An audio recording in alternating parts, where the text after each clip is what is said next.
apps that we have is for Windows. And when you install the Windows receiver, you can display messages over top of PowerPoint or any worship presentation software that you might be using on Windows. Now I'm going to go ahead and go to the Worship Kit Pager download site, and I clicked Run.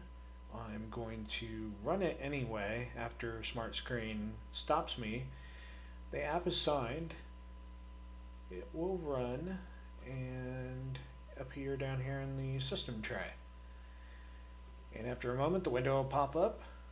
It'll ask you to log in the first time you install it. And I'm going to select my Parkway campus. I'm going to click Save. And now it is running down here in the system tray. I can find it. You can right click on it to